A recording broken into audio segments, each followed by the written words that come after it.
Deuteronomy 20, New International Version. When you go to war against your enemies and see horses and chariots and an army greater than yours, do not be afraid of them, because the Lord your God, who brought you up out of Egypt, will be with you. When you are about to go into battle, the priest shall come forward and address the army. He shall say, "Hear, Israel, today you are going into battle against your enemies. Do not be faint-hearted or afraid. Do not panic or be terrified by them. For the Lord your God is the one who goes with you to fight for you against your enemies to give you victory. The officers shall say to the army, "Has anyone built a new house and not yet begun to live in it? Let him go home, or he may die in battle, and someone else may begin to live in it. Has anyone planted a vineyard and not begun to enjoy it? Let him go home, or he may die in battle, and someone else enjoy it. Has anyone become pledged to a woman and not married her?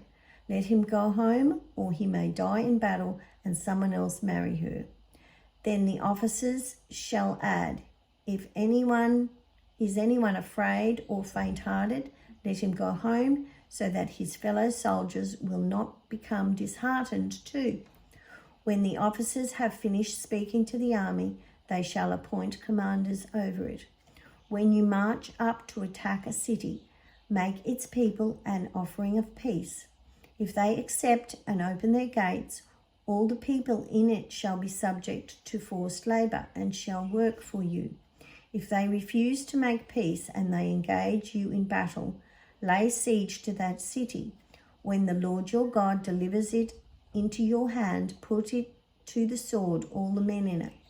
As for the women and children, the livestock, and everything else in the city, you may take these as plunder for yourselves.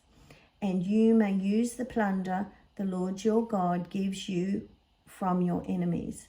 This is how you are to treat all the cities that are at a distance from you and do not belong to the nations nearby.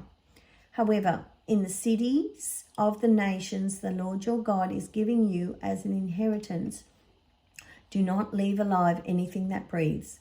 Completely destroy them: the Hittites, the Amorites, Canaanites, Perizzites, Hivites, and Jebusites, as the Lord your God has commanded you.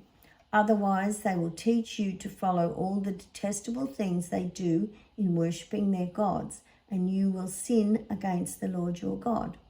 When you lay siege to a city for a long time, fighting against it to capture it, do not destroy its trees by putting an axe to them, because you can eat their fruit. Do not cut them down, as these trees people that you should besiege them. However, you may cut down trees that you know are not fruit trees and use them to build siege works until the city at war with you falls.